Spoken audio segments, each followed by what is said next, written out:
Well, they say it's always 5 o'clock somewhere in the world. It's 5 o'clock in Salford.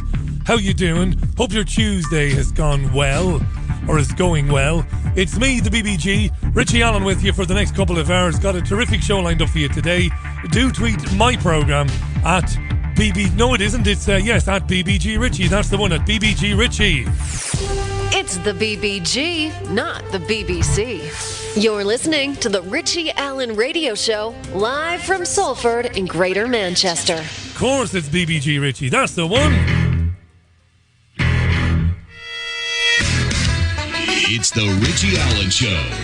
Broadcasting live on richieallen.co.uk and multiple platforms around the world.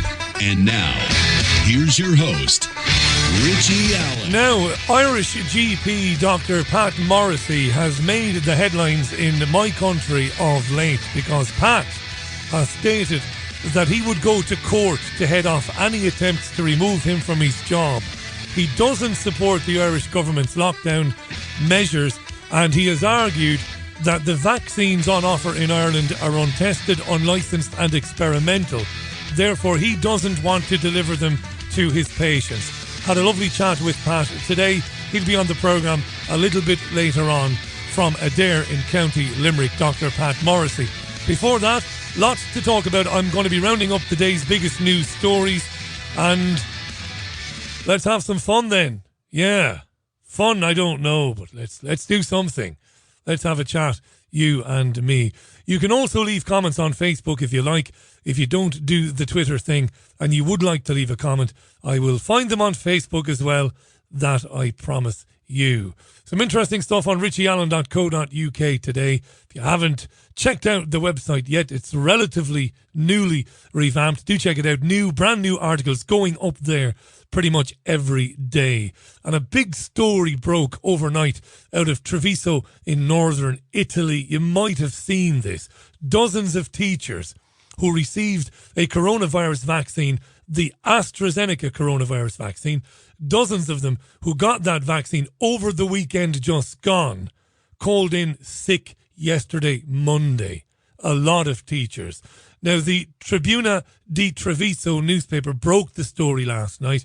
15 teachers at Duca degli Abruzzi High School, forgive the butchering of the pronunciation, let me say that again. 15 teachers at Duca degli Abruzzi High School, they phoned in, 15 of them, complaining of fever and pain in their bones. And a nearby primary school, San Domenico Savio, also reported teachers had fallen ill after they had been vaccinated. Important to remember, they've all had the AstraZeneca jab. Why is that so important? Well, I've been reporting on, of late, 37 staff at a hospital in Germany falling ill after getting that same vaccine, and dozens of ambulance drivers in Dortmund were incapacitated after they had the virus. Now, we'll talk more about that story a bit later this hour, because AstraZeneca and Oxford, well, it's been working diligently today to try and repair the damage done by these stories, because no matter how hard certain people may have tried to keep these stories away from you and me, the stories are in the public domain, and they are very worried, the AstraZeneca people and the Oxford people, that this is going to be problematic in terms of people won't want to have that particular vaccine. So we'll get into that on the programme a little bit later this hour. I've got some interesting audio for you. Going to talk vaccine passports in a moment, so we'll leave that there for now. What else is in the news? Well, you know that the Prime Minister Boris Johnson yesterday announced the 4-point plan, a 4-point roadmap out of lockdown that will climax on July 21st when, all going well, all of these restrictions will be lifted once and for all. Johnson said he hopes it will be irreversible. You probably came across this yesterday. Now, it's been reported today, and I've covered this on the website, that Johnson wanted to reopen everything in time for the Easter bank holiday weekend. Now, stop shouting. at your device of choice. I'm not saying that I believe that Boris Johnson wanted to reopen the pubs and the zoos and the outdoor attractions and the parks and non-essential shops. I'm not saying that I believe that, but it is being reported that he wanted to do it by Easter until the SAGE committee, led by the chief scientific advisor Patrick Vallance, told Johnson that if he did so, it could kill 91,000 people. Now, you'll have to imagine how they came up with the specific number of 91,000. But papers were released last night, seen by the UK media, the Times and the Daily Mail, that showed that Johnson wanted us all out and about by the Easter bank holiday weekend until the prophets of doom, the witch doctors of SAGE, Patrick Vallance and Chris Whitty, said, no, you'll kill more people. Again, we'll get into that a little bit more this hour. Coming up for 6.5 minutes past 5, your Richie Allen radio show. Yours, 'tis yours, I tell you. And just before coming on air, I learned that the House of Representatives in North Dakota, do you know where North Dakota is on a map of North America? Do you? Do you? Well, you have a bigger brain than me then, because I couldn't place it, to be honest. I'm trying to think now. Midwest, is it? I have no clue. But anyway, the House of Representatives in North Dakota, and I do have some listeners in North Dakota. Not many, but I do have one or two. The House of Representatives has voted to make mandates on wearing face masks illegal. This is interesting now. A bill which is passed was sponsored by Representative Jeff Hoverson. Not sure if he's Democrat or Republican. Is he Republican? He might be Republican. Jeff Hoverson. He labelled the mask mandate instituted by North Dakota Governor, whose name I don't know. He labelled it as diabolical silliness, saying that our state is not a prison camp. Mask mandates illegal from now on in the state of North Dakota. Jeff Hoverson saying that it's diabolical silliness to make people wear masks. The state isn't a prison camp. Now, the legislation outlines that neither a state nor a local elected official or a political subdivision of the state, none of these parties may mandate an individual in North Dakota to use a face mask, a face shield, or other face covering. It also prohibits, the bill prohibits making use of a face mask or face covering a condition for entry to education, employment, or services. Very good news coming out of North Dakota there. I did my best to butcher that story. Did I succeed? Did I? I fumbled a bit there, didn't I? Anyway, the good news is they passed the bill there to say that you can't mandate masks for any reason. Good stuff. Try and get some comment from North Dakota. Here was a funny story on the BBC website today. Police officers in Derbyshire found an irresponsible football match being played at a closed leisure centre, and, well, they deployed their cars and their bikes and their motorbikes.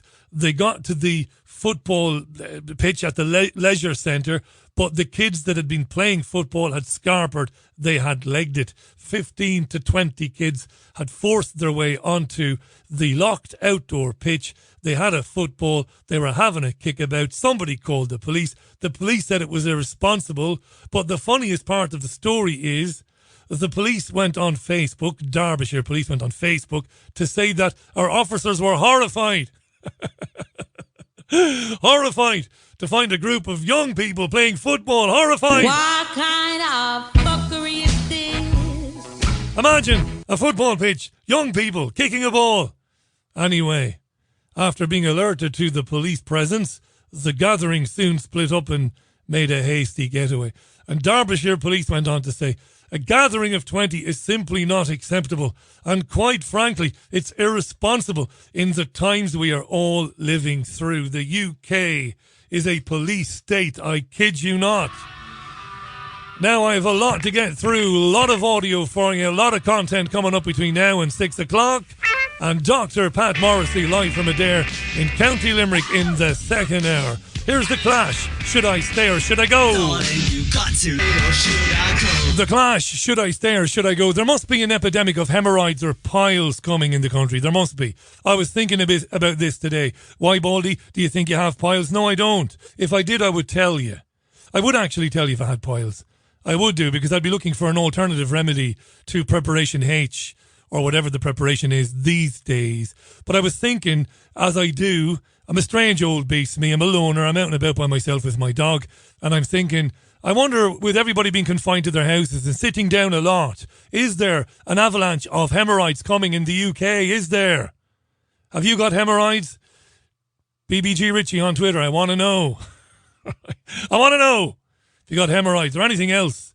Anything else, any other ailment that has been brought on by your idleness in lockdown over the last 12 months. It is 14 minutes past 5.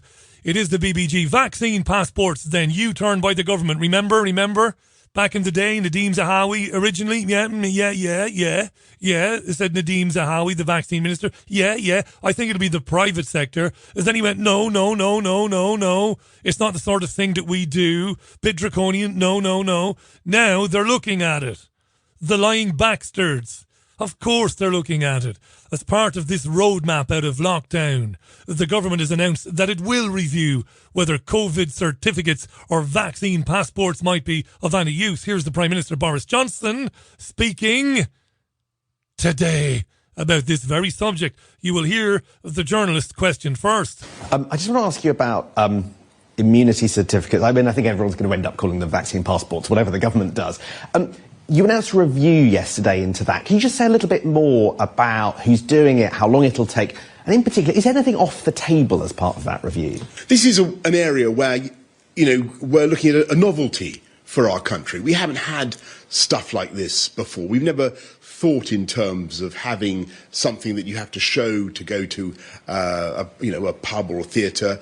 And so there are deep and complex issues that we need to explore, ethical issues about what the role is for government in mandating or people to have such a thing, or indeed banning people from doing such a thing. There are complex issues we need to work out. We can't be discriminatory against people who, for whatever reason, can't have the vaccine. There might be reasons, medical reasons, why people can't have a vaccine, or difficulties that they, some people may genuinely refuse to have one. Now, I think that's a mistake. I think everybody should have a vaccine, but we need to thrash all this out. And we've got time, because what we're doing is rolling out the vaccination programme, and that will go on for the next couple of months. And in the interval, what I want to see is a proper review into the issue. And that's going to be led by Michael Gove, by the Chancellor of Duchy of Lancaster. Michael Gove is going to lead the inquiry into whether vaccine passports are a good thing or not. You will know by now that in Israel, you must have a green passport. A passport. What's it called again? God, man. Get your act together. What's going on here?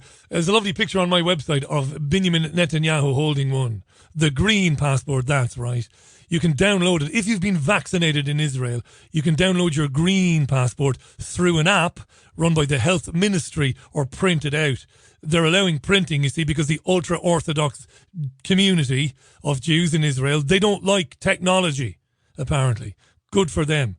Yuli Edelstein, the health minister, has said in Israel getting vaccinated is a moral duty, part of our mutual responsibility. If you don't have the jab, you'll be left behind.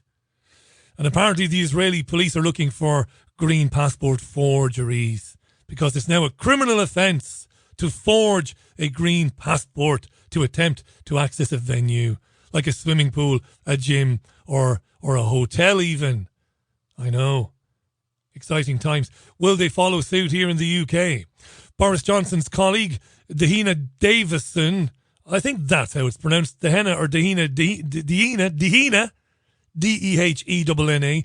Dehenna Davis, I couldn't give a shit. Dehenna Davison MP was on Politics Live on the BBC. She is a Tory. What does she think of the old vaccine passports? Well, it's something that, as someone who believes in freedom, it's a little bit of an uncomfortable thought thinking you might need a piece of paper to go to the pub or whatever it might be. But I think the government's exactly right to conduct a really wide-scale review into this, and I'm pleased that that's going on at the moment. Because obviously at the moment we do have to strike the balance between keeping people safe, protecting people from serious illness and death from COVID, whilst also reopening the economy as quickly as we can to make sure those businesses have got the best possible chance of survival. So I think it's right this review is going ahead, and I'm looking forward to the results of it. Well, if the results state that you do have to have a piece of paper or perhaps something on an app that you have to show on your phone, how would you feel about it, Deanna, to get into the pub, for example? Well, I know I've got one constituent who's actually offering up his services to develop such an app. So on the one hand, if he could be rolled into that for me as his constituency MP would be very exciting. But the key thing really is just to make sure that we are opening up in the safest possible way to make sure that not only are we protecting people's health, but also we're protecting the economy as best we can. Dehenna. That's the one, Dehenna Davison. Right, on the same show, Kevin Maguire, Daily Mirror, calls himself a socialist. What does he think of vaccine passports?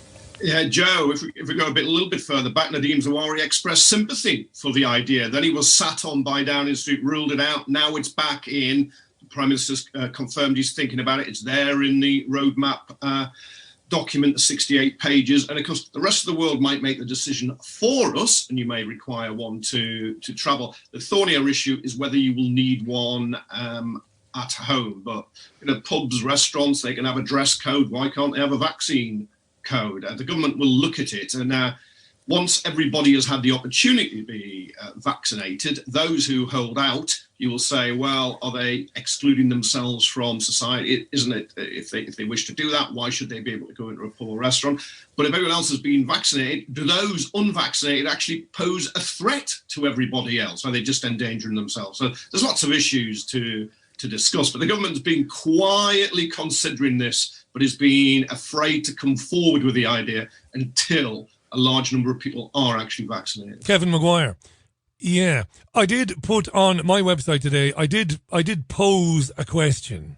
Now, I'm not saying this is really going on, but what if this talk of vaccine passport is a bit of a red herring?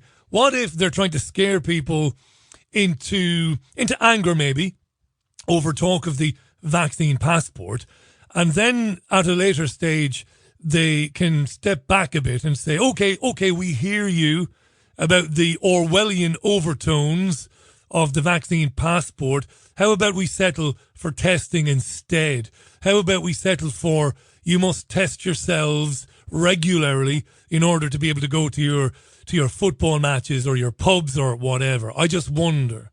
Now, I could be very wrong. Like I said, I'm not saying that's what I think. The vaccine passport could be very real. We're going to find out, aren't we? And what about forcing carers to have a vaccine?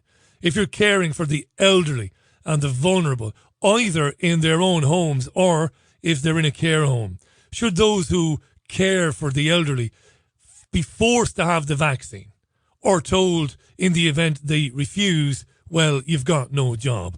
This came up on Good Morning Britain today. Adam Purnell is the main man at Keppelgate Care Home. He's not thrilled about the idea of asking people to take the vaccine, or do one basically, or don't work. He tells Piers Morgan that it's hard enough as it is to attract carers into the profession without being told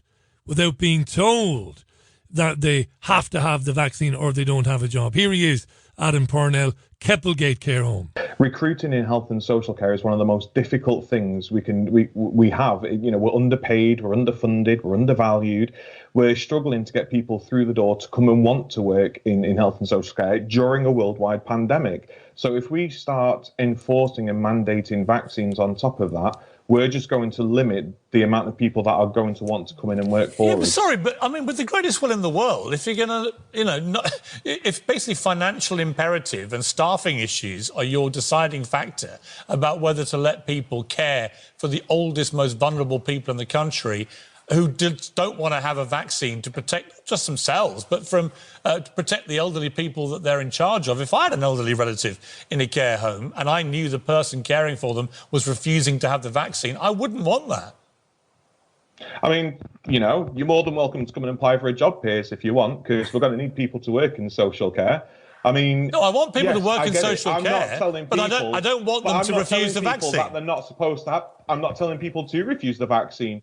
What I'm saying is, if we automatically, in the next month or two, go, right, everyone needs to have the vaccine, social care is going to be in a much dangerous position than it currently is now, because there won't be the people to work. Well, unless, as Professor Whitty said, they actually see it as a responsibility and part of the job, which I think if you're in social care or working in the NHS, I'm sorry, you should feel a responsibility and duty of care to you, the people you're caring for. And if that's going to be the case, maybe there should be a better informative schedule for people to learn from. You know, I think we should be mandating vaccine training awareness in places. We need a better line of information to provide people. Yeah, Adam Purnell there runs a care home, Keppelgate. All righty. Thanks for your tweets, by the way, at BBG Richie. Bill tweets, I love the way they're still pretending to care about the elderly and the vulnerable. Evil wankers. The lot of them. Language, Bill. Language. Thanks, Bill. I appreciate that. Mel Colvin, Melly tweets. How you doing, Melly? It seems very strange that a country like Israel, whose residents' forefathers were singled out by a yellow star, would encourage this. That's a point, Melly, that has been made by many people in the last 48 hours. How have they sold that in Israel? The idea that you must have the jab or you're being left behind. You can't go here, you can't go there. And as I said on my piece on the website today, protests seem to have been sporadic. Doesn't seem to be a big movement against it. Israeli people seem to be resigned to it. Wow. Hi to Kieran. How you doing, Kieran? Richie, the requirement to be tested for COVID-19 to participate in social life is inevitable. There just is not enough pushback in the UK. The question is, if the unvaccinated are considered to be a danger, is it feasible that they will be forcibly quarantined? Kieran, I don't know. I don't want to even go there, mate. Hi to Gino from Cork, from County Cork, the Rebel County. How you doing, Gino? This is my first tweet, says Gino. Listens to me every day. Thanks, pal. I really appreciate it. Can you play the Did You Do It audio? I can do. No problem there. I'm 62, says Gino, healthy, and I would rather go to prison than get tested or get vaccinated, he says. I would rather go to prison than get tested or get vaccinated. Gino, just for you. Did you do it? That's the one. That's the one. Did you do it? Did you do it? Oh, yeah. You're a big child then, Gino, just like the BBG. That's good. That's good. Nothing wrong with that. Hi to Natalie. Hi to David, who says, I think it's trying to please the swathes of nervous ninnies. Obviously, the elites wouldn't be able to travel around freely. Hey, listen, the BBC did a Vox Pop. A Vox Populi. What it is, you go out and about, you ask the public a single question. You ask everybody the same question. The BBC wanted to know of people on the streets of London, what do you think of vaccine passports to go about your business in the UK? I am for it. Whether you want to travel, you want to go to the pub, like you said, people need to be vaccinated. I don't think the government has a great record of IT implementations and managing the technology very well. So I think it would be very much depend on how the passport was managed and how it was going to be used. We're all doing it for each other, you know. We're just trying to keep each other well. So I don't have a problem with it whatsoever. I don't think it should be a passport to say you can do this and you can't do that with or without a vaccine. That's not my decision. That's for each individual to make. Yeah. I can't wait to get back to bingo. I normally play 5 cards at bingo. Me. Vaccine passports, good. It's a good idea. Good idea. Most people are all for it. I overheard a conversation this afternoon. And outside my window, they're all for it. Yeah. Bring them in. Quick as you can. Anything to get us out. Hi to Wendy, Ruth. Hi to William in Scotland. How you doing, William? Hope all is well with you. Let me just do that. Yes, a bit better, isn't it? Okay. Right, Dr. Pat Morrissey on the Richie Allen Radio Show coming right soon in the second hour. Before that, lots to talk about with you. Hi to Martin Brennan. Martin, by the way, a colleague of, not a medical colleague as far as I understand, but somebody who knows Pat Morrissey, Dr. Pat Morrissey quite well, and put me in touch with him. So thank you, Martin. Richie Allen Radio Show audience getting involved in the production. Nothing wrong with that. Hi to Satch. Satch says, Richie, it's all scare tactics. They don't want any of us going back to pubs, never mind the vaccinated. This is all about scaring people into getting the vaccine, I think. Thanks for all of those tweets. It's time for another tune. And when I return, lots more to talk about on Tuesday's Richie Allen Radio Show. This is the Blue Oyster Cult. Don't fear the Reaper. Don't fear the Reaper. Fear the vaccine. All right, the rest of the song goes on till about mid-November, so we'll get rid of that. That's Blue Oyster Cult, Don't Fear the Reaper on the Richie Allen Radio Show. 29 minutes to the top of the air. Dr. Pat Morrissey, Adair in County Limerick, will join the programme a little bit later on. I wonder, is that the problem? Yeah, okay. A little minor technical thing going on. My engineer extraordinaire, Paul Ripley, will be with me. He's not on call 24 hours a day, you see. I've got the studio here is there's nothing like it. It's like Kennedy Space Center is what it's like. It's like Kennedy Space Center and Mission Control in Texas. The last word in technology and sound processors. But there's a wire loose somewhere, and it's pissing me off. But sure, you just have to roll with the punches, improvise, adapt, and overcome. That's what you do. No point in complaining about it, because who'd listen? At BBG Richie, being offensive is an offence according to Merseyside Police. You probably saw this. It's quite funny. Hey, before we get to that, I've just had a tweet for, not a tweet, I've just had it because he's banned. He's banned from Twitter. He's banned. I've just had an email from Spiro Skouras, journalist, a giant of a man over there on the Pacific, well, not quite the Pacific coast in the US, but over there in Arizona. North Dakota, says Spiro, is directly north of South Dakota. Funny guy, that Spiro Skouras. Funny guy. You stupid, ignorant son of a bitch, dumb bastard! Jesus Christ, I've met some dumb bastards in my time, but you outdo them all. Yeah, absolutely. Don't be giving me that old gripe now. Yeah, do that again. I'll tell you what I'll do. I'll just play by myself for the next hour and a half and you do your own thing. How about that? Right, okay, moving on. Moving right on. Yes, being offensive is an offence. Being offensive is an offence according to Merseyside police officers. You saw this, didn't you? Them standing alongside a lorry with a billboard that said being offensive is an offence. They're after hate crime people, you see. They're after hate crime people. Merseyside police wants to protect LGBTQ plus people. Yes, but this campaign entitled Being Offensive is an Offence has received a lot of flack, a lot of criticism. People saying that it's an attack on free speech, because how could there be anything illegal about causing offence? Anyway, Merseyside police apologised, but it doesn't make it any less sinister. LBC's Nick Ferrari got into this issue this morning with Labour councillor Emily Spurrell. Now, Emily Spurrell is a one-time Deputy Police and Crime Commissioner at Merseyside Police.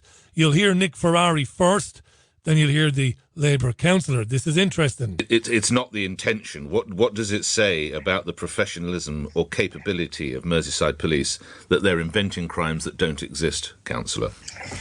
I don't think it's fair to say they were trying to invent crimes. I think, they're acknowledged. But they are, respectively. They're saying that being offensive is an offence. And I'm sure you, as you've served as Deputy Police and Crime Commissioner, know instantly that that's simply nonsense. What does it say about the leadership that this was ever authorised? Well, I think, as I say, I think it was very clumsily delivered. I think, the idea behind it is actually a lot of people don't realise that what they're saying is a hate crime. A lot of people think they can, say what they like it to. A lot of people don't realise that what they are saying is a hate crime. A lot of people don't realise that they can't say what they like. Really? According to who? What they like in terms of targeting someone's sexuality, and actually that does go into hate crime territory. So I think they were trying to remind people that actually what you say can be considered a hate crime, and it's important that you're aware of when that might happen. So, you're right, it was clumsily delivered. They've since retracted it, which is good, but I think the intention to remind people that what you say, can be very, very harmful and actually can be considered a hate crime. Is there an issue for lesbian, gay, bisexual and trans people in Birkenhead or in Liverpool? Are they becoming subject or victims of this sort of crime, or it's no worse than anywhere else in the country, Councillor? I think she doesn't know. It's reflective of the whole country, to be honest. I think we're seeing LGBT hate crime increase across the board. We've got lots of really, really great active groups on Merseyside who are fighting really hard. We do have an issue. Fighting hard against what? What are these active groups in Merseyside fighting hard against? What are they fighting hard against? What? Crimes against LGBT people. It's non-existent. It's not happening. It isn't. Holy God. This is madness. Madness. Madness. I mean, this is madness, isn't it? It isn't happening anywhere. Christ. The world has never been more friendly and more open to gay and lesbian men and women. Never. Christ, I might turn gay myself. I might get a job at the BBC. I might get a job on LBC, Talk Radio, Channel 4. I might be hosting Countdown next month if I come out of the closet.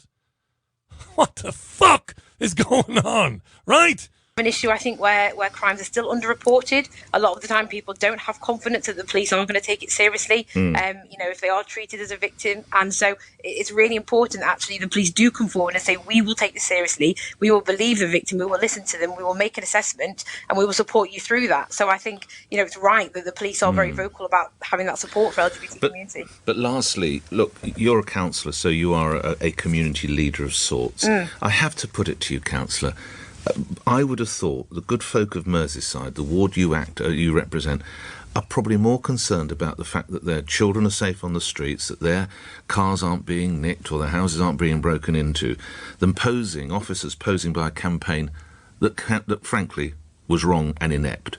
Why are the police troubling over this? Yes, why are the police campaigning on behalf of lesbians, gays, trans people, non-binaries and whatever else? I don't think it's a case of saying that one crime is worse or much than another. I think, we have, a really great police force on Merseyside. They work really hard to tackle, county lines behaviour, modern slavery, all of those issues you're talking about, ASB, But this is social working, isn't it? This is like police. No, this isn't this isn't in your patch, but this is like police officers wearing high-heeled shoes when it was anti-slavery month, police officers painting their fingernails pink for another campaign, and police officers are not there to campaign, are they? They're there to uphold the law, not make up new laws, lastly. Police officers are there to support every community on Merseyside. Yeah, shut up. Shut up! Absolutely shut up. I couldn't work in mainstream media now. I couldn't. I mean, the door has been closed to me anyway. I couldn't listen to fools like her. How could you deal with that crap? He's right. Police officers wearing high heels to support anti-slavery month. Police officers painting their fingernails pink. Even men. Wow. Elizabeth first. How you doing, Elizabeth? Love your show, Richie. Thank you from Spain. The show keeps me sane. That's very good. Going to ask my mister for help, she says, in setting up some support for the programme. Thank you very much, Elizabeth. I really appreciate that. And I had a tweet there from Lola, which has just disappeared off the old screen there. But I want to read it because it's important. Lola says, Richie, I listen every day that you're on air. We will be watching our second funeral online tomorrow. We're not allowed to go in person as it's over 300 miles away. Not allowed to hug or see our families in person to console them. One funeral, a close friend. The other one is our aunt. We can't be there, says Lola. Lola, believe me when I say I'm terribly sorry for you and for anybody else that is going through that. I think it's time for people to disobey, Lola. I think it's time for people, if they want to attend a funeral, to show up to it. If there's a man or woman whom you loved in life, whom you want to pay tribute to honour, to respect, you just turn up to that chapel.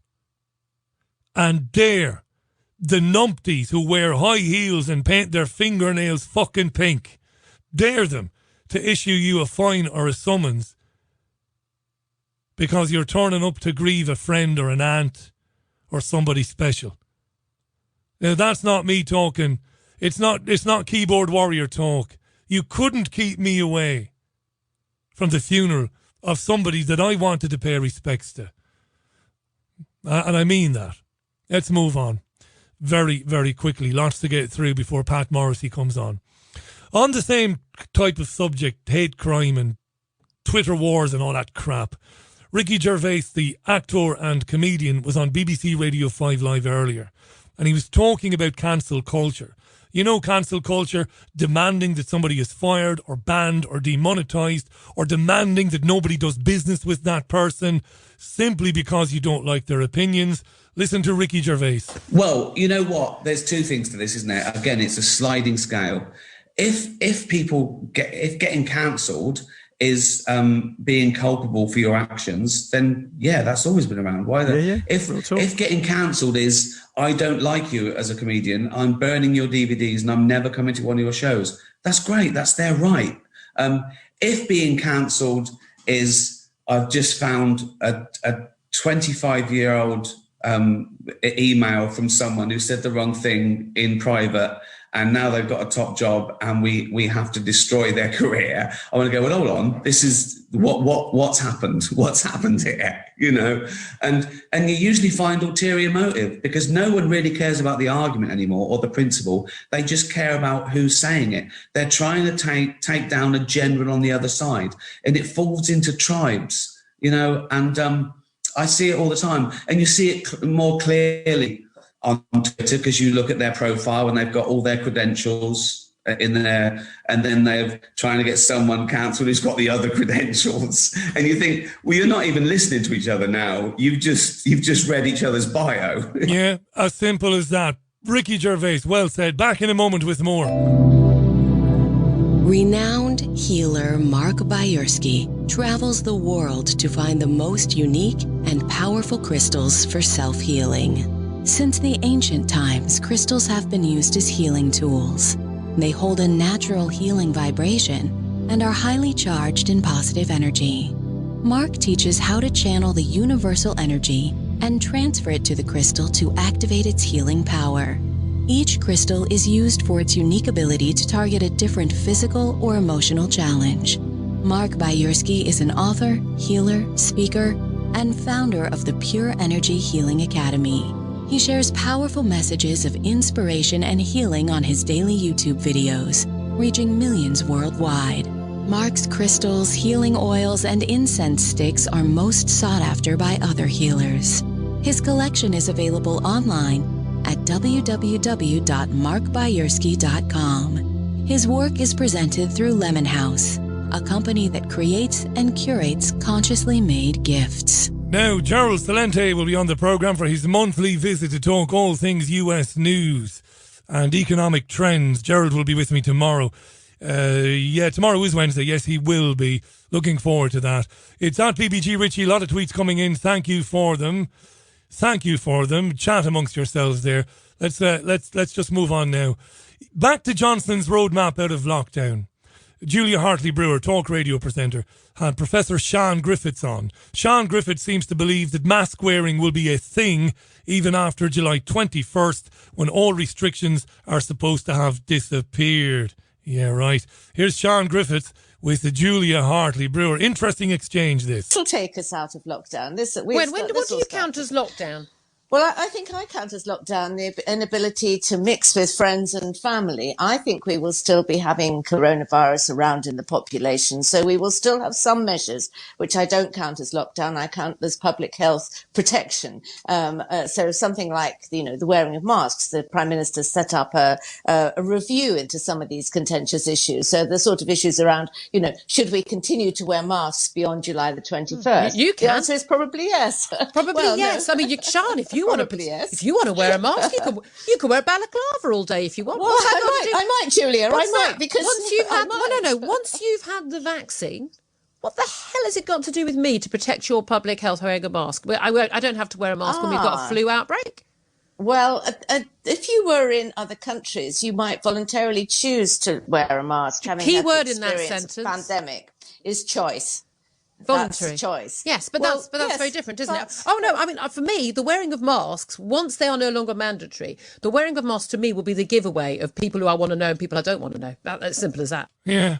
The wearing of masks will be a giveaway. It will let me know the people I do want to know and the people I don't want to know. Julia Hartley Brewer there, yeah. I'm with you, Julia Hartley Brewer. But I'm also suspicious that none of these measures are entirely going away in the coming months. As part of schools reopening on March the 8th, that's the 8th of March, secondary school children will have to have 2 coronavirus tests a week. I've talked about this a lot recently and I've written about it. They will have to wear masks in the classroom. Astonishingly. Yes, it's dreadful, isn't it? Talk radio host, colleague of Julia Hartley Brewer, he's not thrilled about it at all. Because at the end of the day, I mean, do you really want your children forced to wear a mask for around 8 hours? Now, you might say what the kids doing in school for 8 hours, but it's effectively how long they're there. 8:30 till about 3:30 is 8 hours by anybody's reckoning, isn't it? So I would suggest that basically, if you want to kind of revolt against that, then it seems as though that might be a possibility. But I'd love to know what you're being told by your school and by your teachers, if your kids are there at the moment. Here's something from somebody who doesn't give a name, unfortunately. Mike, regarding masks, there is a huge section of the population now who are psychologically attached to their masks as they have been bombarded with terrifying adverts and signage for a year. I walked past a masked lady on a footpath last week. As we approached, she turned her back to us and clamped both hands firmly over her face. The psychological impact of mask wearing cannot be ignored. We need to slowly stop wearing them or they will be with us forever. R is the initial that's been put at the end of that. Yeah, I think that's true. There's no question that there's some people out there who are absolutely terrified, and largely because they've been told to be terrified. And I'm not saying don't be terrified, but really, do you really think that that is the way that we should be being treated in this country? 0344 499 1000. And if you've got children, surely they should be able to go to school without a mask on, shouldn't they? I'd like to think that if you are and we heard Charlie Stevenson on the phone-in programme last night. Charlie has got children in secondary school, and both Charlie and his wife are gravely concerned about this mandating of masks for secondary school children, this instruction that they must wear masks in the classrooms and have these lateral flow tests twice a week. We're really here now, aren't we? Yeah, we sure are. You're with the Richie Allen Radio Show. I have no idea what time it is. 12 minutes maybe to the top of the hour. I mean, a funny thing is going on here. Systems are shutting down and rebooting by themselves. A playout system has just crashed and restarted to my left. There are 5 very important computers in this state-of-the-art radio studio. And today they seem to be doing things as if they have a life of their own. And I'm just sitting here grinning away to myself. The microphone is still live. It's a hot mic. It's a hot mic, I tell you. I can talk away anyway if things do go pear-shaped. But the phone system is working. Thanks be to Japers. So I should be able to speak unencumbered, uninhibited. I should be able to chat with Dr. Pat Morrissey right soon. AstraZeneca is working around the clock to convince people its vaccine is safe. It seems that way. Mentioned at the top of the programme, reports out of Treviso in northern Italy have revealed that dozens of teachers who got the vaccine this weekend, the weekend just gone, were declared themselves unfit to go to school. It resulted in one school closing as a result. 37 staff at a German hospital reported being unwell after having the vaccine. Dozens of ambulance drivers in Dortmund had the AstraZeneca vaccine and they have been unwell too. The German government and other European governments have said they are not confident that the jab is, safe for senior citizens. And AstraZeneca and Oxford have not been able to keep this quiet. And they are worried, of course they're worried, that around Europe and in the UK maybe and in Ireland, people won't want the AstraZeneca vaccine. So they're trying to repair the damage today. Sky News invited Professor Uwe Janssens. It's probably Uwe Janssens. Yeah, for sure. Professor Uwe Janssens came on today, German bloke, the former president of the German Association of Critical Care. Uptake in Germany has plummeted because of the news of the injuries. Here's Uwe Janssen. Yeah. You see, the population, people are always very, very, very skeptic about vaccines. And in Germany, this is, I'm very sad about this. It just dries up the skepticism. And I think it's, we see that this is the result of disinformation, misinformation, and the result of many, many fake news which are transported towards the social medias. And I think the medical societies on the one hand and the politicians on the other hand, they couldn't get the good information to the people. So you see, we know that you have to have confidence in the vaccine. And this is a very, very critical point, that people are not, whatever the reason is, confident in this AstraZeneca vaccine. Whatever the reason. Professor Uwe Janssen, whatever the reason, people are not confident in the vaccine. They're not confident because they're dropping like flies after taking it, you mad kraut. What do you think? They're not confident just for the hell of it? You having the AstraZeneca vaccine? I'm just not confident I don't know why. Doctors, healthcare workers in Germany, healthcare workers won't go near it. So why should a member of the public? Do you want this vaccine? No, because I can see that doctors and nurses and janitors and matrons and, I don't know, obstetricians and gynecologists don't want it. I think I might give it a miss myself, you know. This guy is comedy gold. AstraZeneca vaccine, which really proves to be much more efficacious. See, you can't even speak this. And the influenza vaccine, for instance, and now the data are showing up, and you just mentioned it, that after just one dose AstraZeneca, after 90 days, there is an efficacy, severe COVID, about nearly 100%. So we must... He's made a claim there that if you have the AstraZeneca vaccine, he is saying that information has come to light. Data is proving, he says, that if you have the AstraZeneca vaccine, it's nearly 100% guaranteed that you won't get severe COVID after 90 days. 90 days after having the vaccine, you are protected against severe COVID, he says. Why won't people just listen and just take it? We must convince the people. We must try to talk to them and say then, come on, get the vaccine. And you must say to them, come on, get the vaccine.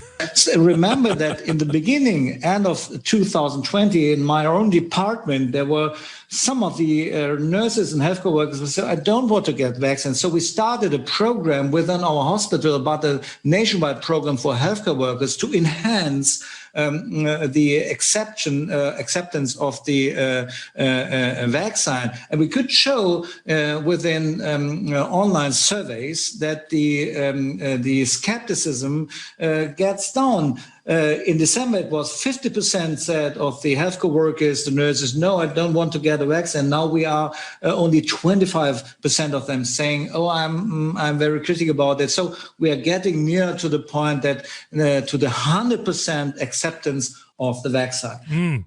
Then he is asked about mandating the vaccine for care workers, telling them, if you don't have it, you can't work in care, you can't work in health.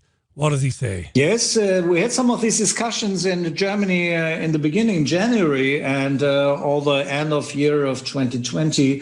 But I can tell you, and it's a worldwide phenomenon that healthcare workers show some hesitancy about vaccine. That's not only the problem, I think, in Germany, many other countries, and there are some very good studies showing in the center of the epidemic, corona epidemic, that healthcare workers are some way reluctant. So they think that the studies were done too fast. They think that the messenger RNA in the beginning could influence their fertility or their gene genes. So there are some very fancy reasons to do not accept, but to say to them, you have the obligation to get the vaccine, I think that would lead to a very, very big, much more hesitancy to get the vaccination. So I think the way is to convince people to tell them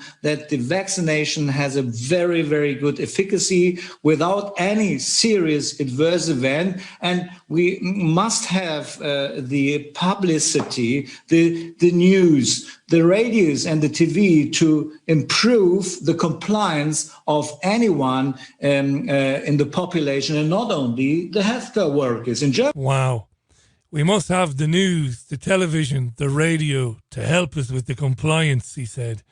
And you might want to just listen to that bit again. Without any serious adverse event. And we must have the publicity, the news, the radios and the TV to improve the compliance of anyone. Who doesn't want to take it? Rather, so I'll tell you what, journalists, you don't do your job. Don't ask any questions about the adverse events, the deaths, the serious side effects, the hospitalizations after people get the vaccine. Don't do that. You're supposed to be helping us with the compliance. And I'm guessing you heard the beginning of that answer there about the worldwide phenomenon of healthcare workers reluctant to take the jab. Did you hear that? It's a worldwide phenomenon that... he means phenomenon, I think. I'm sure he does. Healthcare workers show some hesitancy about vaccine. That's not only the problem, I think, in Germany, many other countries, and there are some very good studies showing in the center of the epidemic, corona epidemic, that healthcare workers are some way reluctant. So they think that the studies were done too fast. They think that the messenger RNA in the beginning could influence their fertility or their genes. So there are some very fancy reasons to do not accept, but a worldwide phenomenon.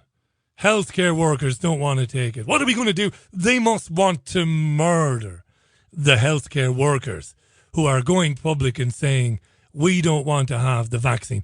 Now, healthcare workers covers, well, a lot of different types of people. It includes doctors and nurses and consultants. By consultants, you're talking oncologists, you're talking orthopedic surgeons. All manner of men and women don't want to touch this vaccine, says this guy, Professor Uwe Janssen. It's a phenomenon. How could anybody then, in their right mind, knowing that around the world healthcare workers are saying, no thanks, thanks, you're very kind, but no thanks, I'd rather not. Why would you take it? You'd have to be stark raving mad, wouldn't you, to have it, regardless of the social, regardless of the societal consequences, regardless if you can't get in to see the new film, or you can't go to a restaurant, or you can't go and see Elton John at Manchester Arena. Well, I'll just have to live with that, because there's no way I'm having a vaccine. We're approaching 3 minutes to the top of the hour, 6 o'clock. Pat Morrissey should be with me a little after 6, a couple of minutes after 6 o'clock. Time for another tune. Bill.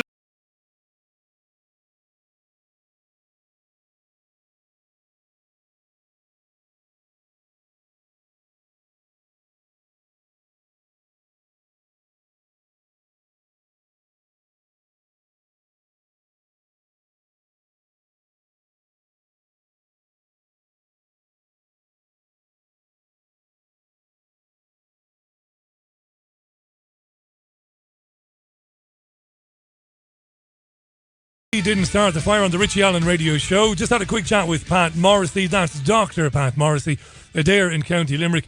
Sounds like a lovely guy, does Pat. I've got to input again. It's funny, I've had a few technical meltdowns here today. It's been a fun hour. I've long passed my diva stage. I don't throw things around now and scream. I just laugh. So I'm going to take another tune in a moment and then dial up Pat, but it is going to work. We're back. All systems are operational again in studio. Back to me in studio. All systems operational. A lot of people happy in Ireland about Pat coming on. If there's something you'd like to say to him, do tweet it to me at BBG Richie. It couldn't be easier at BBG Richie.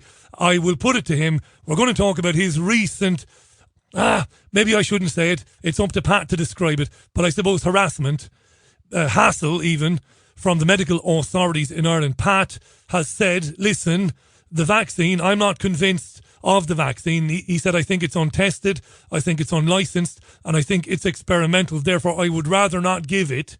Pat said, look, I'm not against vaccines, but I won't have one myself, and I won't administer it to my patients until there is strong enough evidence that the vaccines pose no risks to health. That is, I would have imagined many moons ago, that was the position that most GPs would have adopted.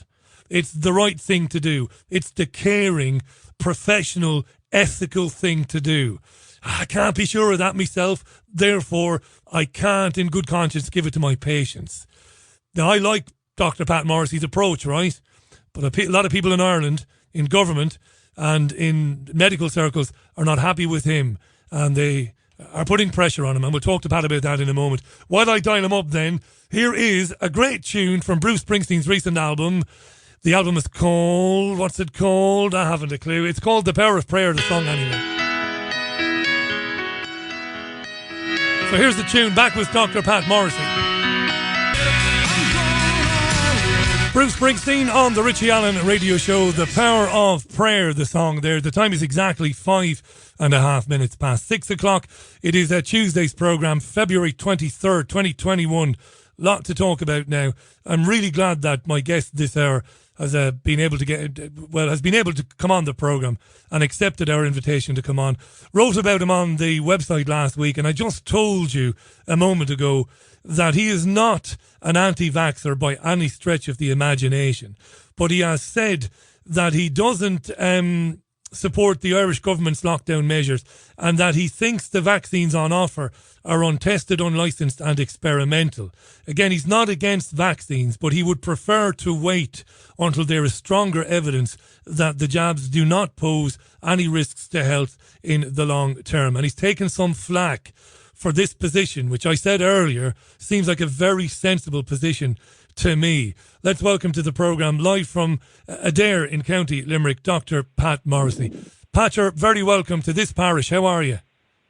Thanks very much. Thanks, Richie, for having me on. Can you hear me okay? You sound loud and clear, Pat. It's a lovely line. Thanks for that. Tell us where this all began then, Pat, because I think it began last year when the vaccines became available, did it? My stance against the lockdowns was going on before the vaccines came into prominence. They're rather central at the moment, but I had problems from April with the path that we were taking here in Ireland. It's been very similar in the UK.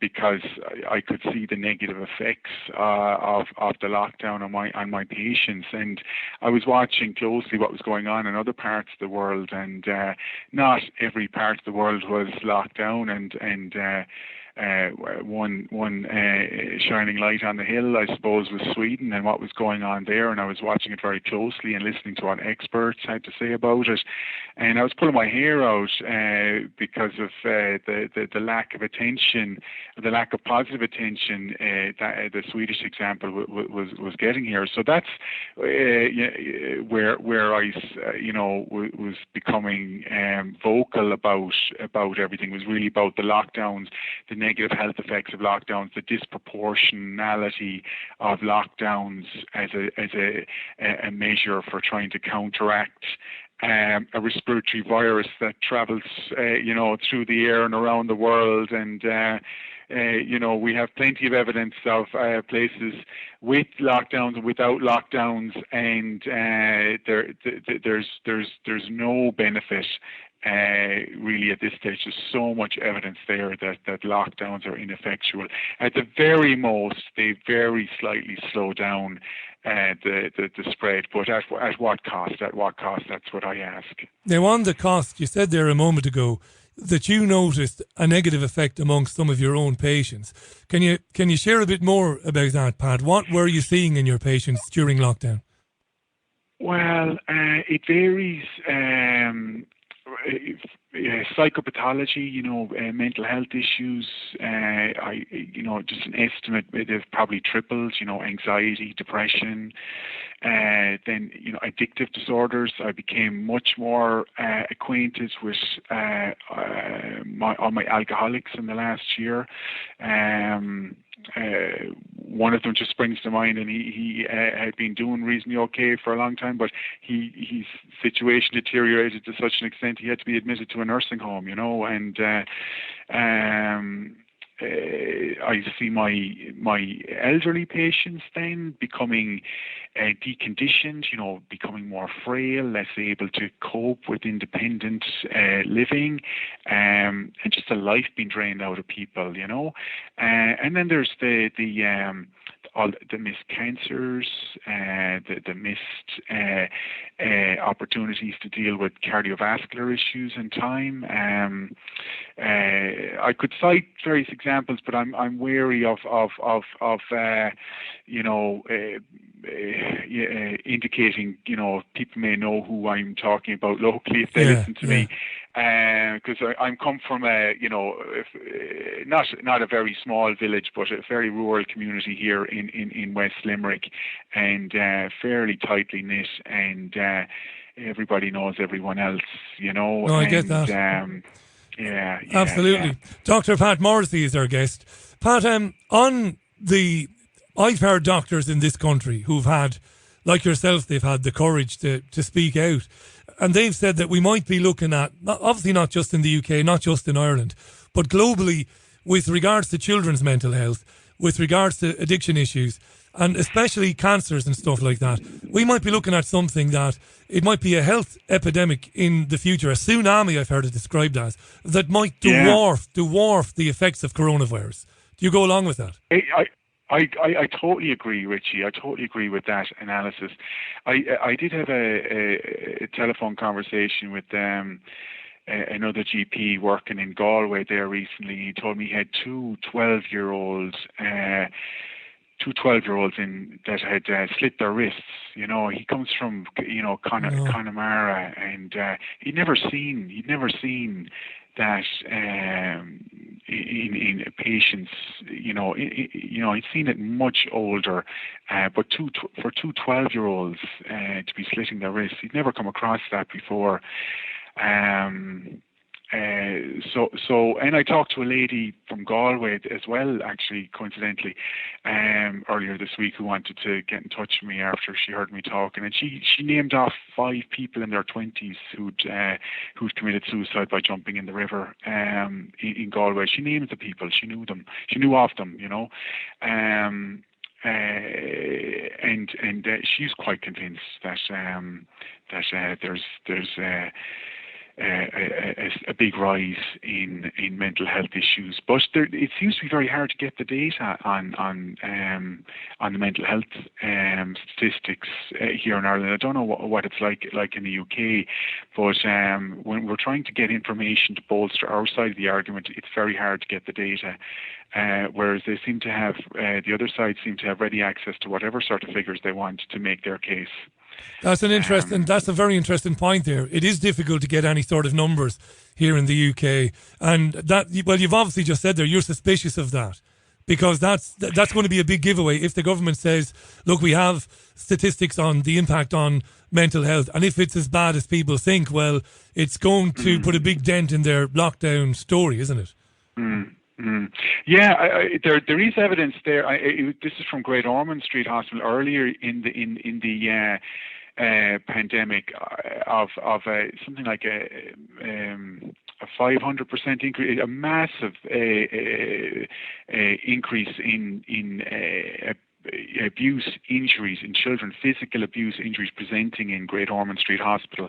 The paper is accessible on Collateral Global. There's a great resource there that documents a lot of the negative effects of lockdown through mental health issues and physical health issues, collateral global. I think that's linked with the Great Barrington Declaration and the group of academics and doctors who are behind that, including Sumitra Gupta and others.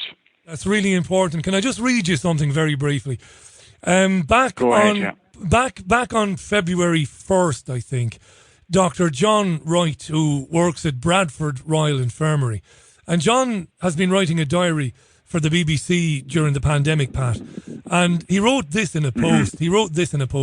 He says, children are a lost tribe in the pandemic. While they remain, for the most part, perplexingly immune to the health consequences of COVID, their lives and daily routines have been turned upside down. Children in mental health crisis used to come to A&E about twice a week. Since last summer, it's been more like once or twice a day. And wait for it, because you told me that horrible story about the two 12-year-olds cutting their wrists. John Wright of Bradford Infirmary says some as young as 10 have cut themselves, taken overdoses, or tried to asphyxiate themselves. There was even one child aged 8. That's from the Born in Bradford study. This guy's writing a diary for the BBC. Yeah. And people have to realise, the other side try and portray people who argue against the lockdowns as granny killers. I'm no granny killer, but it tries to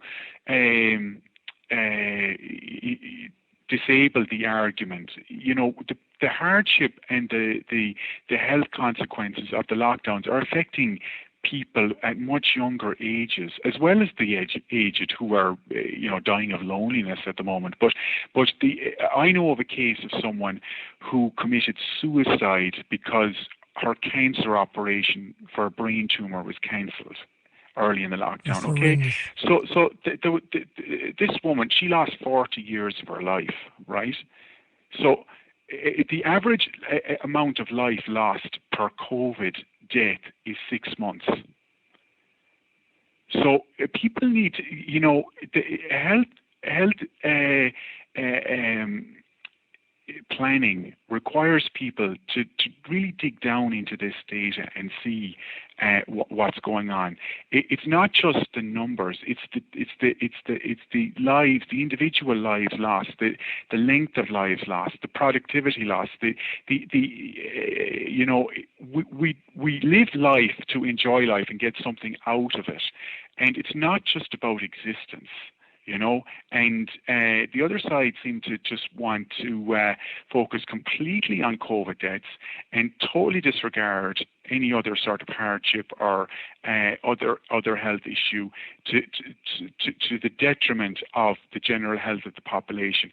Health by the World Health Organization is defined as a state of spiritual, mental, and physical well-being. It isn't defined as the absence of any one disease.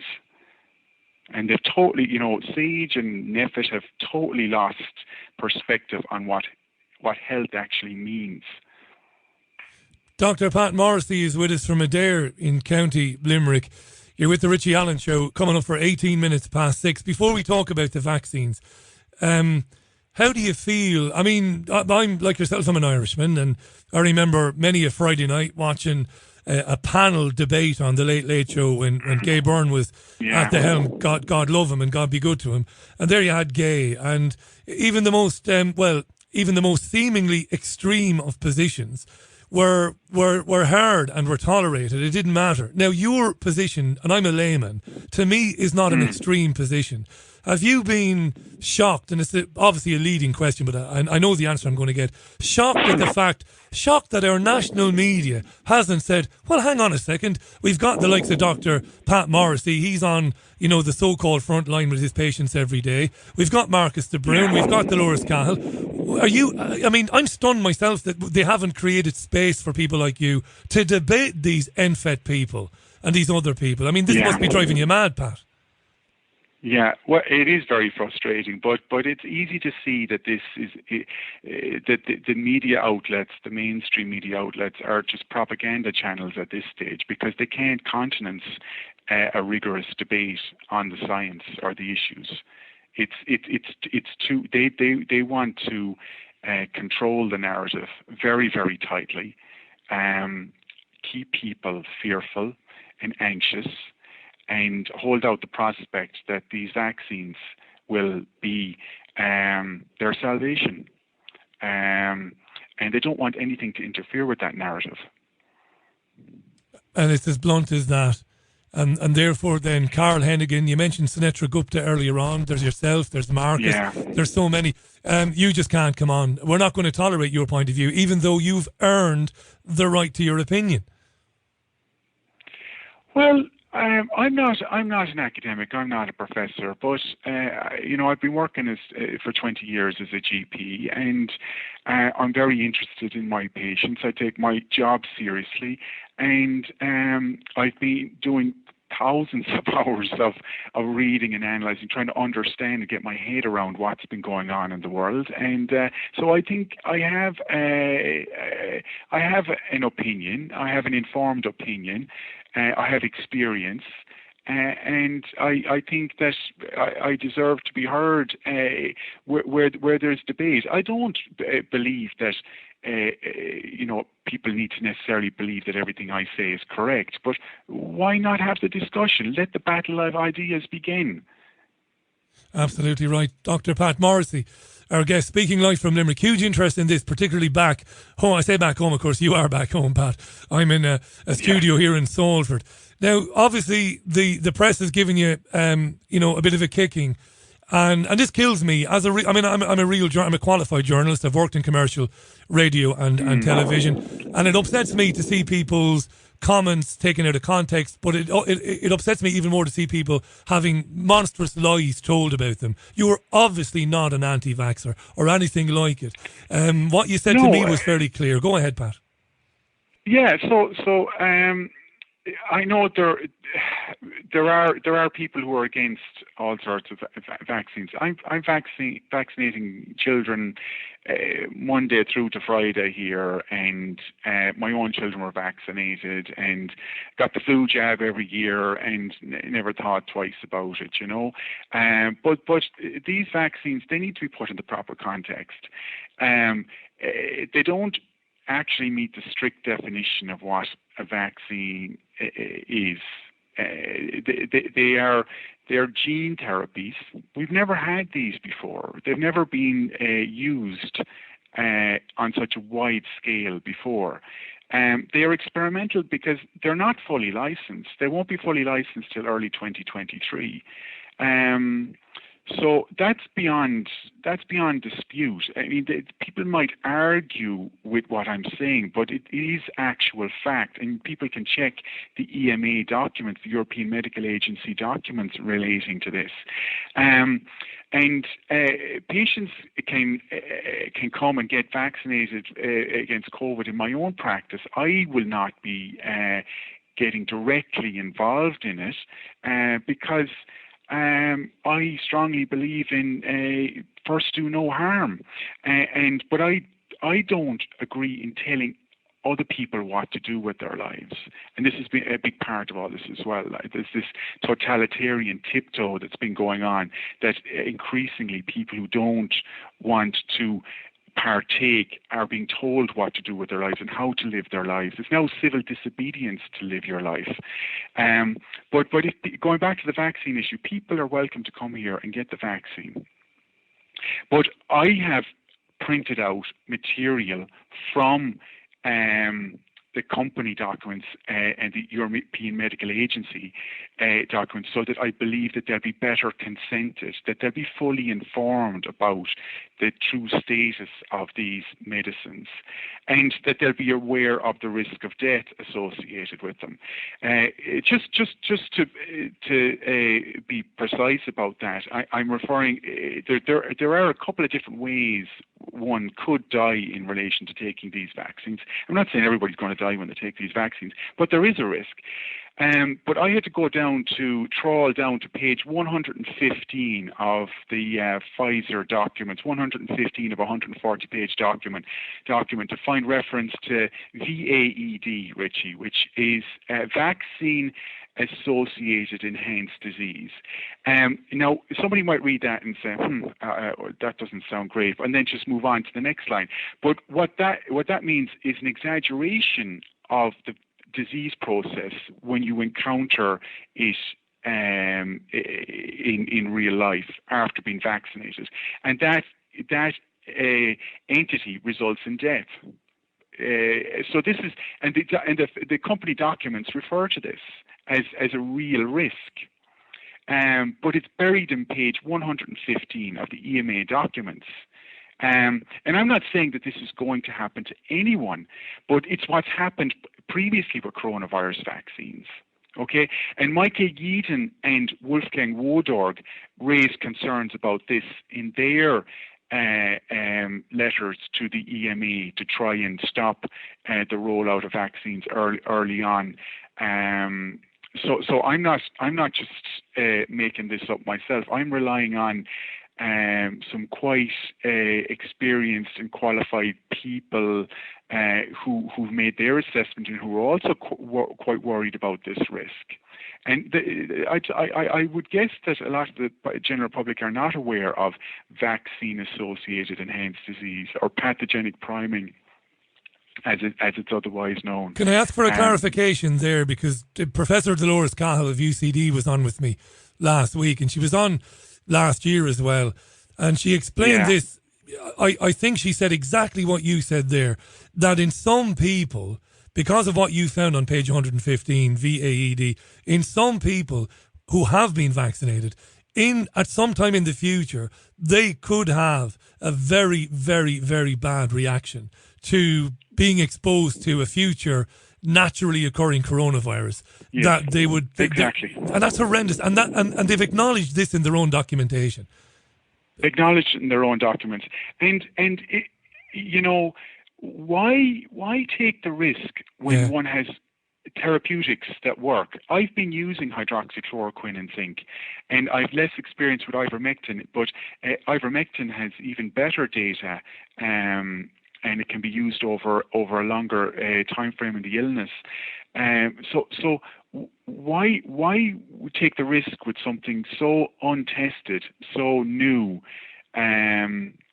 with such serious theoretical risks associated with it, when one has therapeutics to hand? And for a disease with a survival rate of, according to John Ioannidis from Stanford University, of 99.8%.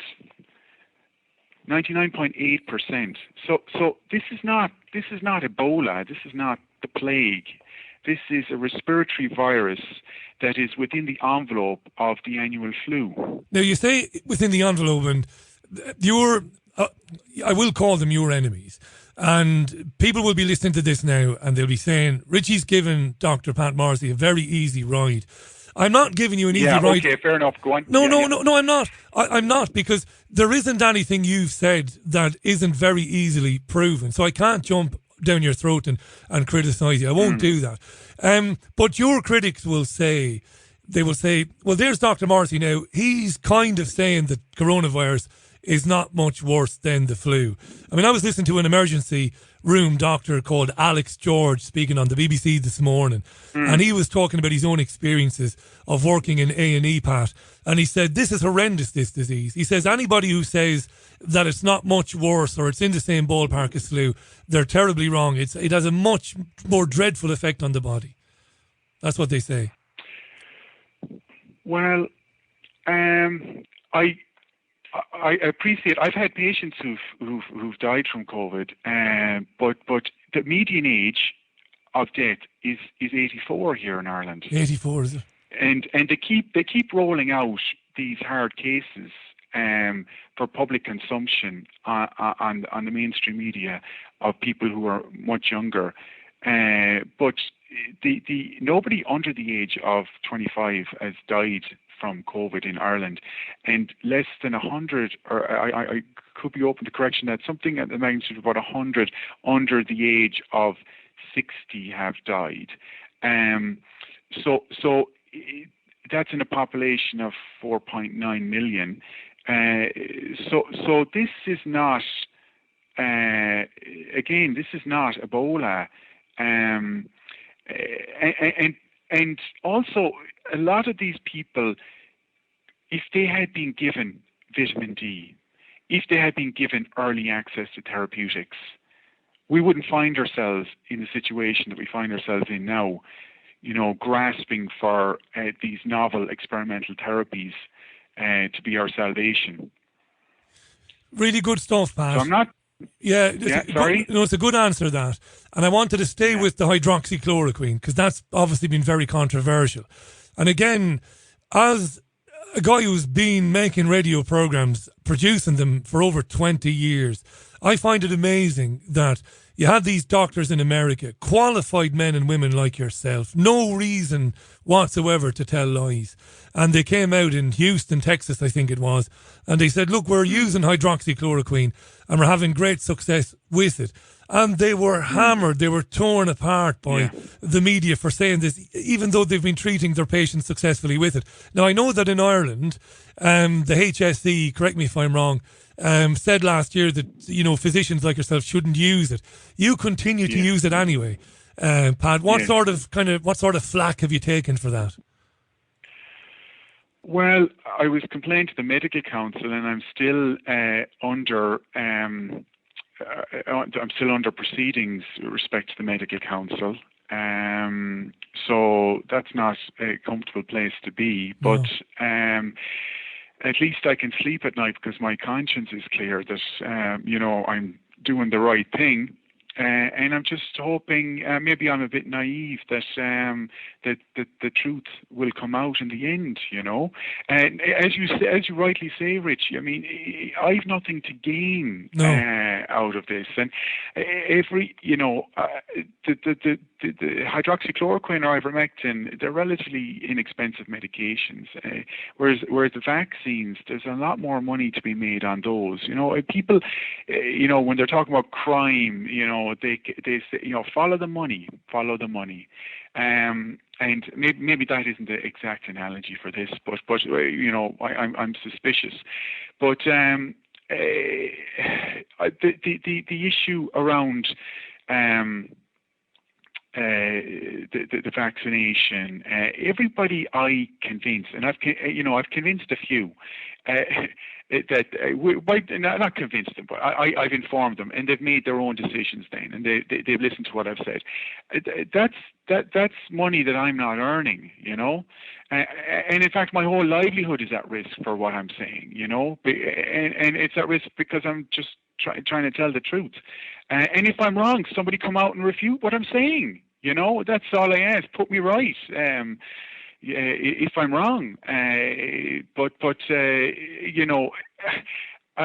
other people's motivations can be questioned on the basis of what the incentives are. I've been upset actually by a lot of my colleagues. I've heard stories of people just being referred for COVID tests, who are perfectly well, who have psychiatric issues, who want to see their doctor, and they're being referred for COVID tests because there's money to be made out of that, and it's just a racket that many of my colleagues are engaging in, and it's shameful, and I won't have any part of that. I think as doctors we're well paid, and we shouldn't be profiteering on this COVID panic. Dr. Pat Morrissey's with us. Pat, can you stay with me for another few minutes? If that's okay, now, if you've got to run now, you run, because you have a family and you have things to do. But it's just that there's an enormous amount of comments coming in on Twitter and elsewhere. People glad to hear you. Speaking to us today, Dr. Pat Morrissey in Adair in County Limerick. William is in Scotland, and he's raised the point about death certificates. This whole idea of dying with COVID 28 days after a positive test. Now, again, look, there's no point in me trying to pretend to be objective, because I'm not really. When it comes to coronavirus, I'm not. I've nailed my own credentials, or my own opinions to the mast. I find it incredibly bizarre that even last summer Oxford University said there is a huge problem here with regards to assigning somebody as a COVID death. Even Belle Mooney in the Daily Mail the other day, I'm sure you saw this, Pat. Belle Mooney, a renowned writer for the Daily Mail, said she was aghast that a senior relative was put on the COVID death list, even though he definitely did not die of coronavirus. Is that a big problem, that, Pat? It is a problem, and the authorities here keep fudging the issue. I mean, the issue of whether people are dying with or of is of fundamental importance, and I don't have the figures to hand, but the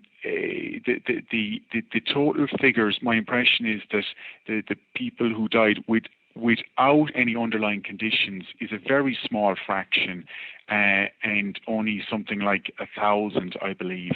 I'm open to correction on that, but it's a very small fraction of the total number of COVID deaths, and we have exactly the same issues as you have in the UK. And another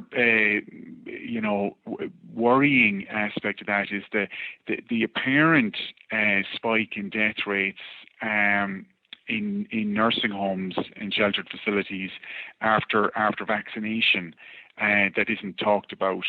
In actual fact, the only 2 deaths that I've had with people who swabbed positive for COVID were both vaccinated. They were both became ill a week after they were vaccinated, and they died within another 2.5 weeks after vaccination. Now that could be just coincidence. But there it does behove the authorities to look at this issue. Because there were worrying trends in Gibraltar and in Norway and in other jurisdictions. Basingstoke here, Pat. Basingstoke here, 22 seniors in a care home of about 60 died last month, not long after getting the vaccine. And I have enough integrity as the journalist that I could never make the claim that those people died of the vaccine. But you said it behoves the authorities. How could you not look into that? Just look into it, you know, and clarify the situation, clarify it. And, I want to clarify that there may be some, and hopefully there is some protection in relation to taking these vaccines. I hope there is for those who are taking them, especially the older age cohort. But it does behove the authorities to look into these issues and be honest. And then they will gain the trust of the population instead of just fear and anxiety. They will gain the trust of people with critical minds who are asking these questions. Loads of comments. Jean Ann Crowley, the actress, friend of ours on the programme, knows Belle Mooney very well. 93-year-old dad was listed as having died of coronavirus when he didn't. Let me read a couple more tweets and 5 more minutes then, Pat, and I'll let you go. And I really thank you profusely, sincerely for coming on today. No more than 5 minutes. Claire says, finally, a doctor that has the cojones to call the vaccines what they really are. They are indeed gene therapies. Would people take chemo if they didn't have cancer? So why would people not at risk take a therapy for something that isn't a danger for them? Thanks so much for that. I could go up here. Kevin is in Argentina listening to this, believe it or not. He says, you should ask Dr. Morrissey, Richie, how many other doctors would read the first 15 pages, let alone get down to page 115. Fair enough, Kevin. Hi to Alan, who's listening to this with great interest. Diane says, Dr. Pat Morrissey is paying attention. I wish more people were like him. Just a couple of quick questions on that to finish today, Pat, and thanks for coming on. I'm guessing... No problem, Richie. I'm guessing there are plenty of GPs back home. I'm guessing there are plenty of GPs here that are... totally on board with you, but they haven't just been able to make the leap just yet because they're concerned in terms of the personal consequences. That must be right. There must be a lot of doctors. Well, as I say, I'm under threat of proceedings with the medical council, and I still have to put food on the table and keep a roof over the head of my family. So that's a very uncomfortable situation to be in, and that has a chilling, that action on behalf of the authorities has a chilling effect on my colleagues. Then when they see that, if somebody raises a question, however genuine it might be, if somebody raises an issue and they're considered to be that's considered to be some form of malpractice, and that their livelihood is being threatened, that has a chilling effect on debate and access to the truth. So that definitely is holding back some of my colleagues. I know it because I've spoken with some of them who would speak out only for fear. And I do appreciate though that I am in a minority. Most of my colleagues, I'm afraid, are going along with all this without asking a lot of questions. And I suppose it's because they just trust uncritically. That's what I'm afraid is going on. And absolutely finally, the absolute bloody final question, as we used to say on the radio years ago in Spain, the absolutely bloody final one. If it gets to the stage where the screw is tightened, I mean, you've got a marvellous manner about you, I think. I've seen you on videos, I've heard you speaking elsewhere. But you've said, look, I will go to court, I'll have my day in court if it ever gets to the stage that we hope it doesn't get to. You will challenge it in court.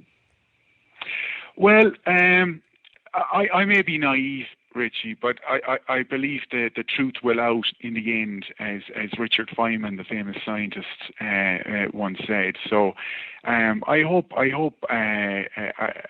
don't have to have my day in court, but I hope that the Fourth Estate will do their job.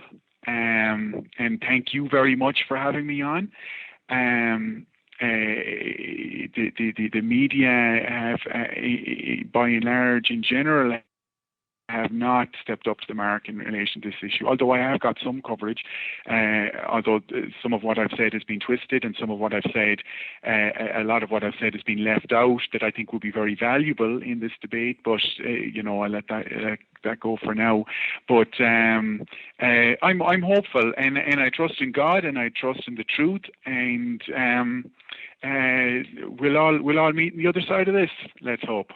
You're welcome back here anytime, Pat. Anytime you want to chat. You're very welcome. Thanks, Richie. And your patients are lucky to have you. Look after yourself, Pat. Bye for now. You too. Bye. Bye now. That was Dr. Pat Morrissey live on the line from Adair in County Limerick. Sounds like a great guy, Pat, and has been he's been under pressure back home because Pat has decided not to administer coronavirus vaccines to his own patients. And he said, look, I think the vaccines are untested, unlicensed and experimental. And he explained candidly to us on this programme earlier why he believes that. And until there's stronger evidence that the jabs don't pose any risks to health, I'd rather not deliver them. But the clinic itself is still, vaccinating people. Just Pat won't do it. And he won't give it to himself. He's not taking the vaccine himself. And he answered the question there about hydroxychloroquine, which he has been given to people along with zinc. Now, any number of doctors, particularly stateside, have said, and these are qualified men and women, GPs, or as they say in America, MDs, they've been using hydroxychloroquine because it is efficacious in treating these viruses, these respiratory infections. And they've been hammered for doing that in the United States as well. And Pat referenced, didn't he, that these drugs are cheap. They're cheap to produce, they're generic drugs, and they don't cost very much. And maybe that's got something to do with why, so-called health authorities are recommending that they not be used, even though there seems to be a lot of evidence that these drugs do, in fact, work very well when people have got, very bad coronavirus or very bad flu. I'm going to take a tune from Morrissey from Moz. When we come back, I'll read more of your comments. It's Tuesday's Richie Allen Radio Show, the 23rd of February 2021, live from Salford, the BBG, not the BBC. Yes, the man who several years ago stopped a concert. He stopped his own performance at a festival because he could smell the burger vans a couple of 100 metres away at the back of the field. I can smell the burgers, said the vegan Morrissey. I'm not going on until they stop cooking the burgers. Right, let me read one or two of your tweets before I play a little bit of interesting audio for you. Let me do that. Hi to Liz Jones. How you doing, Liz? How are you? You well? Hi to Chris Clough. How you doing, Chris? Hi to Bill, who says the jabs are unnecessary. It is as simple as that. I'm certainly no epidemiologist. I'm certainly no virologist. But it's obvious to me, just using the government's own data, using its own statistics, that you'd have to be mad to have the vaccine. If coronavirus exists in the form they tell us it does, and I'm not saying it doesn't, I never have. If it does, most of us have probably had it, not even known it. Passed through us. It's only the very, very old and the very infirm and the immunosuppressed or the immunocompromised. Those are people who have to worry about respiratory infections. Hi to Carol Jones. How you doing, Carol? Carol says, Richie, of course there must be other GPs who feel the same as Dr. Pat and understand his position. Can the public write to the Medical Council in support of Dr. Pat, or will they be ignored? If he does end up in court, I pray people will turn up to support him. I have no doubt they will. No doubt they will. Let's scroll on down. Hi to Patricia. How you doing, Patricia? Who says, what kind of a world is it when a person who seeks the truth feels threatened for doing that? What kind of person seeks the truth? Simple answer, says Patricia. A hero. And again, it's a good point there, Patricia. He mentioned this himself. I brought it up. None of the doctors in the United States who said they endorsed hydroxychloroquine, there's nothing in it for any of these doctors. They didn't stand to gain financially from the sale of hydroxychloroquine. It seemed to me, and I looked at it very carefully, these were physicians who were acting on their conscience and acting on their oath. Yes, first, do no harm, as Dr. Pat said. But then it's about doing the absolute best for your patients, isn't it? It must be. What's the best thing I can do there now for Mr. Murphy or Mrs. O'Shea? Well, I'm pretty sure that if they take hydroxychloroquine and zinc, that's going to expedite their recovery. Therefore, I'm going to give them hydroxychloroquine and zinc. It couldn't be any simpler. Now, don't say to me, what are you doing? I'm not endorsing hydroxychloroquine and zinc. I'm not, because I don't know anything about it. What I do know is, because last winter, the winter of 2019-2020, I was gravely ill. And I know why I was gravely ill. Because I'd gotten a bit, I won't say lazy, because I've never been lazy in my entire life. But I hadn't been taking as much zinc, vitamin C and vitamin D3 as I would have previously done. I just wasn't doing it. And by God and sunny Jesus, when I got very sick last January and was convinced I was going to die, not because I'm a hypochondriac. You saw the video that I put out on Facebook. It alarmed a lot of people, including a lot of people back home. I couldn't breathe. I was in a desperate situation. And I was crying, not like crying like a big baby, but I was in bed thinking, you stupid baldy bastard. Why did you stop taking the daily supplements? Or why did you stop taking them frequently? Well, I tell you, dear listener, once we got to October of this year, of last year, vitamin D3, zinc and vitamin C. Now, in the last few days, last week or so, I've gotten a bit slack again. And yesterday I gave myself a slap in the face. Literally, I smacked myself in the puss and I said, stop it now, get back to taking the supplements. And I have done. Now, of course, I couldn't say that if you begin every late autumn, early winter by doing the zinc, vitamin D3 and vitamin C, no guarantee that you'll go the entire winter season without getting some sort of a bug. You might do. But every doctor over a certain age that I've ever met, they've all said to me, if you do the vitamin D3, the zinc and the vitamin C, and you do pick up a bit of a bug, ironically, this is ironic, because they tell you if you take the coronavirus vaccines, don't they? If you take the shit and you get COVID, it won't be so bad. That's the irony. The reality is, if you take the supplements and you do happen to, unfortunately, come down with a bit of a bug, it won't be nearly as bad. as it would have been if you didn't take the supplements. Now, I'm touching wood here. My wooden desk here. I'm touching wood because I have not been ill this winter. Not been ill. My last illness was last January when I was in a bad way. I've not been properly ill since. Had a sore throat. I think I missed one radio show early autumn because I lost my voice for 24 hours. Failing that, I've not been off work. And I've not been sick. And I feel good taking those supplements. Maybe there's a placebo effect, I don't know, associated with some of that. But that's what I would advise. You know, not being a doctor, I would advise. And if somebody like Dr. Pat Morrissey is saying, listen, zinc, hydroxychloroquine, that's if you've gotten ill.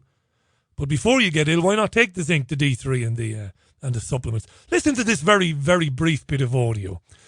We heard a little bit of Julia Hartley-Brewer's programme back at the beginning of the programme today. And she's got some interesting people on there pretty regularly. And Mark Harper is a Conservative MP. And he's part of this COVID recovery group. Now, it's a backbench group that is very lockdown sceptical. Right? Backbenchers that are putting pressure on Boris Johnson, Mark Harper. Julia Hartley-Brewer interviewed him this morning.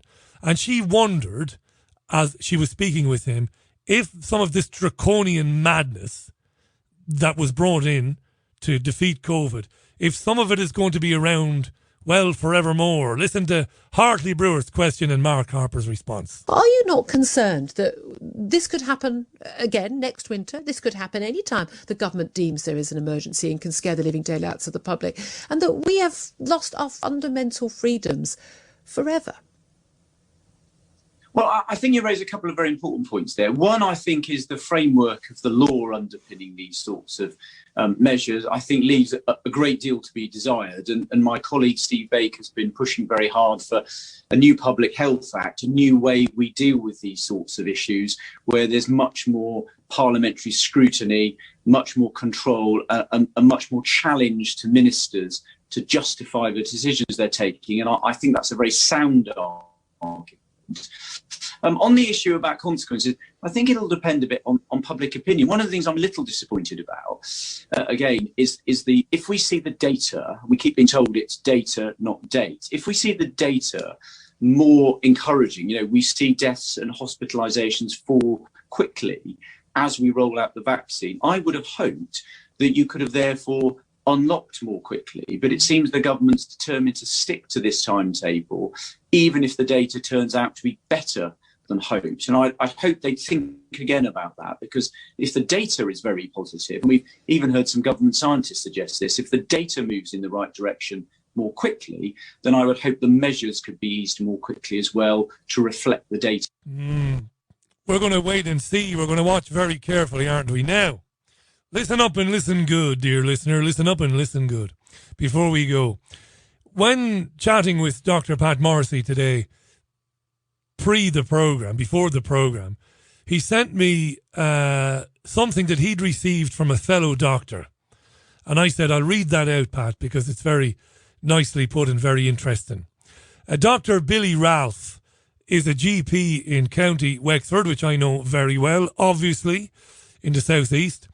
Dr. Billy Ralph, he's a GP too, and he's a friend of Dr. Pat Morrissey's.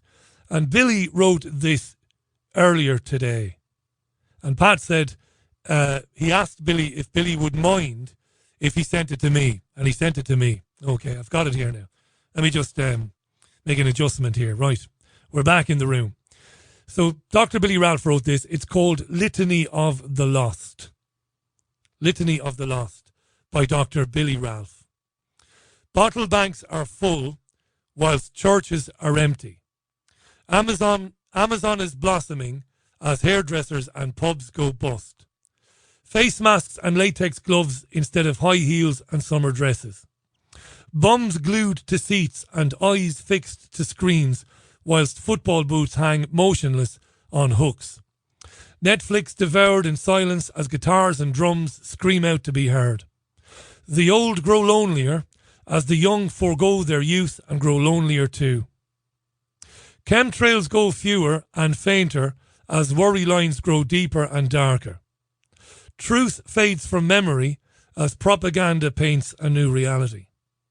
Politicians speak words as nebulous as candy floss, and people consume them. Fear is nourished, hope is rationed, whilst questions are starved before birth. Illness and cancer disappear to make way for an ancient foe of dubious virility. Science regresses as Galileo's telescope goes unused again. Bernays smiles and catches his sneeze to protect the house of cards. The world is closed, but McDonald's is open. Dr. Billy Ralph, Wexford GP, sent that to Dr. Pat Morrissey, who sent it to me earlier today. That's it for today's Richie Allen radio show. Thank you so much for listening.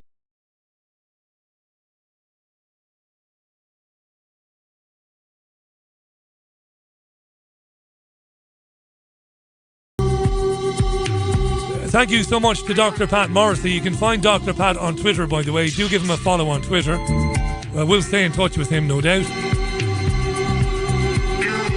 In the meantime, you enjoy the rest of your Tuesday. Take care of yourselves and one another. I've been the BBG. It's time up tonight. Catch you tomorrow, 5 o'clock as usual. Bye now.